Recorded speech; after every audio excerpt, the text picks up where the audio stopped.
Hey guys, Shay here from Fool on a Journey. This is another spiritual book review, specifically for anyone who's kind of in the process of making their own wheel of the year and deciding what days really work or don't work as far as where they're at spiritually. That's actually exactly what I bought this book for, and it ended up being very helpful, and it is full of tons of information from a bunch of different religions and historical dates. So it kind of just gives you like an introduction, goes over real time. I did want to just sort of point out that when it's talking about pagan, emphasis on links between people and their land and the natural cycles of the seasons. In industrialized countries, this connection is almost lost because many people no longer feel rooted in the soil or connected to the seasons. In contrast, pagan myth and ritual embody a profound respect for the physical world and the seasonal nature of the sacred year. In the pagan sacramental vision, to live according to the natural year is to be in harmony with all things natural and supernatural. And I just wanted to point that out, that that's clearly what they're trying to provide, is that it's things that are really about harvest days and when you're meant to burn fires all night long, and that seems to kind of be the focus, but it certainly includes some different things you'll see as we sort of get through there. It talks about real time, it talks about the tide of the day and the calendar, Egyptian days, which are kind of like bad luck days. So the example that it gives is everybody's pretty familiar with any Friday the 13th being bad luck, which is funny because 13 is my lucky number and I always get excited when it's a Friday the 13th, but it is what it is. So it does give you some quote-unquote bad luck days. Let's see what else. Oh, it goes through what all the days of the week are, what it means if you're born on certain days of the week, phases of the moon, and how they are connected to goddesses, festival of the natural year. What else? Stations of the year, stations of the day, other calendars. There is a Celtic tree calendar, the runic half months, which I have asked about on so many different like runic and witchy message boards, and like no one seems to have heard of them or have anything to do with them, which I'm always surprised about. Like, how is no one involved in the runic half months? I don't know. Someone should be, though. There is also a goddess calendar, and then it sort of jumps into the days, kind of give you an overview, just checking it out. I picked a couple of days that I wanted to point out. So like the 20th of January, St. Agnes Eve, Celtic tree month of Beth ends.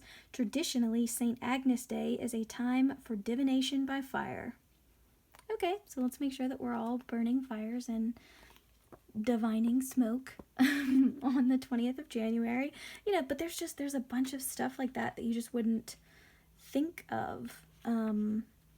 On the 9th of February, the Feast of Apollo, the deity of the sun. It celebrates the increasing light of the new year after the darkness of midwinter, and the 10th of February is a bad luck day. I mean, who knew? I didn't. And there is a ton. There are quite a few like sigils and like woodblock print stuff and drawings of the gods and goddesses that it's talking about.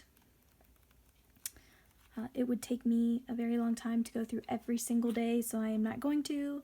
14th of September is the Feast of Lights. This ancient Egyptian ceremony involved offerings of light burning all night before images of the gods and the tombs of the dead.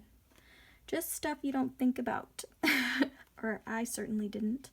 And it covers so many. There's a Greek, there's a Roman festival, there's an Egyptian ceremony, there's the Jewish New Year, there is,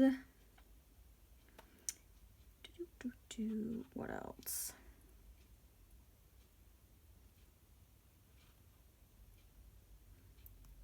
There's certainly some of the Norse gods and goddesses get mentioned.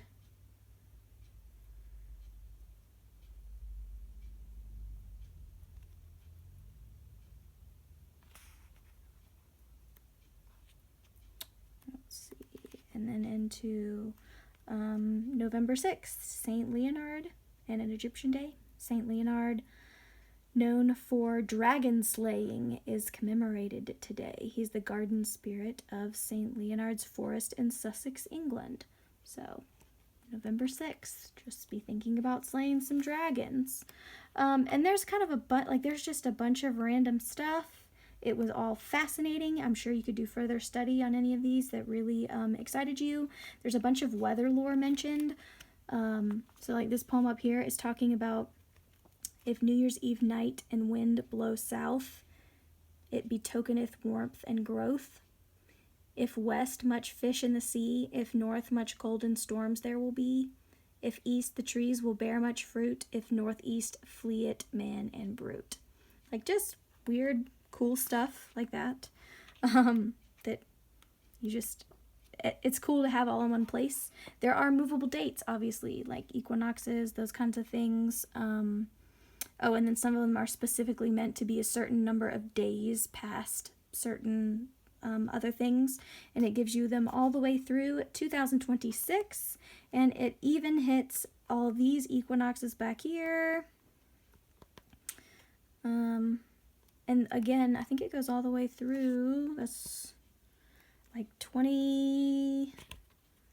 all the way through 2033. So that will definitely last for a while. So if you're somebody who's just sort of on a discovery path and you're just looking to